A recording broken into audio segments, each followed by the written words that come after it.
یہ ایک ایسی چیز ہے جس کا نہ پیٹرول ختم ہوتا ہے، نہ اس کا یہ اندر گرتی ہے، نہ یہ باہر نکلتی ہے، کہیں پہ بھی نہیں جاتی. تو وہ کوئی نہ کوئی طاقت ایسی ہے جس نے سارے کے سارے نظام شمسی کو، جس نے چاند کو، زہرہ کو، عطارد کو، مشتری کو، مریخ کو، ان سارے کے سارے سیاروں کو ایک طاقت سے باندھا ہوا ہے جس کو نہیں نکلنے دے رہا.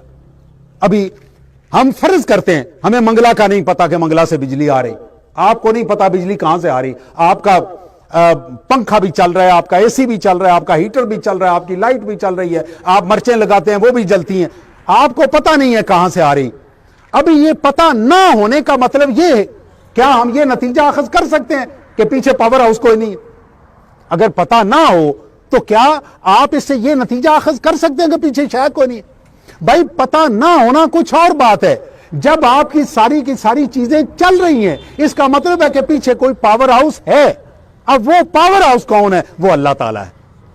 وہ پاور ہاؤس کون ہے؟ وہ اللہ تعالیٰ ہے. اس ذات کو جس نے وہ پاور ہاؤس کا پتہ نہ ہونا، یہ اس چیز کی دلیل نہیں ہے کہ پیچھے پاور ہاؤس کوئی نہیں. بھائی بتی کا جلنا اس چیز کی دلیل ہے کہ اس کے پیچھے پاور ہاؤس ہے.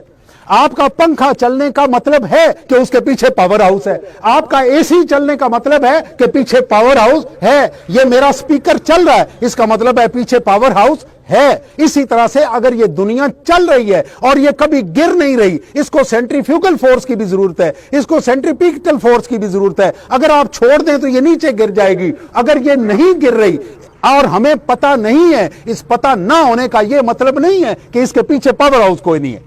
اس کا مطلب پاور ہاؤس موجود ہے، آپ کو پتہ نہیں. آپ کی سائنس 99% آپ کی حصوں پہ نہیں چل رہی. کس پہ چل رہی ہے؟ مشاہدے پہ چل رہی. اب آپ کو ایک اور مشاہدہ دکھاتا ہوں. آئیے مشاہدہ دکھاتا ہوں آپ کو ایک اور. آپ رات کو چھت پہ سوئے ہوئے، ابھی تو چھتوں پہ سونے کا میرا رواج ہی ختم ہو گیا تقریباً. آپ کو نظر آتا ہے کہ ایک دم سے تارا ٹوٹا، بڑی دور تک وہ چمکتا ہوا چلا گیا اور تھوڑی دیر کے بعد اس کی چمک ختم ہو گئی. دیکھتے ہیں نا، ہم کہتے ہیں تارا ٹوٹا ہے، یہی کہتے ہیں. اس کو قرآن پاک نے لفظ استعمال کیا شہاب ثاقب، اور سائنسدان بھی اس کو شہاب ثاقب کہتا ہے. دونوں ہی شہاب ثاقب کہتے ہیں. اب شہاب ثاقب ہے کیا؟ سائنسدان یہ کہتا ہے کہ زمین کے گرد جس طرح چاند چل رہا ہے، مریخ ہے اپنی جگہ پہ چل رہا ہے، تو وہ بھی اسی طرح گھوم رہے ہیں جس طرح زمین گھوم رہی ہے.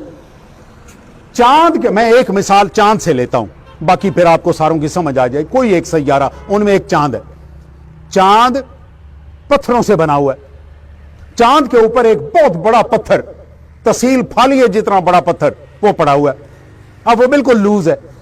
چاند اپنی سپیڈ سے گھوم رہا ہے. اب کوئی چیز گھومتی ہو، مثلا یہ ٹرک گزرا ہے، اس کا ویل ہے، اس ویل کے اوپر کیچڑ لگ جاتا ہے.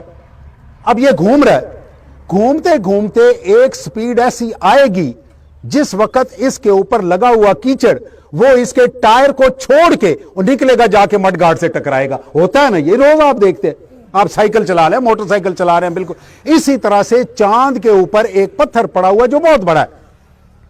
اب اس کی سپیڈ کے ساتھ وہ لوز ہوتا جا رہا ہے. ایک دن ایسا آیا کہ وہ اتنا ڈھیلا ہوا کہ وہ چاند کی رفتار سے چاند کو چھوڑ کے نکل گیا. اب وہ نکلا، اس نے جانا کدھر ہے؟ جانا کدھر ہے؟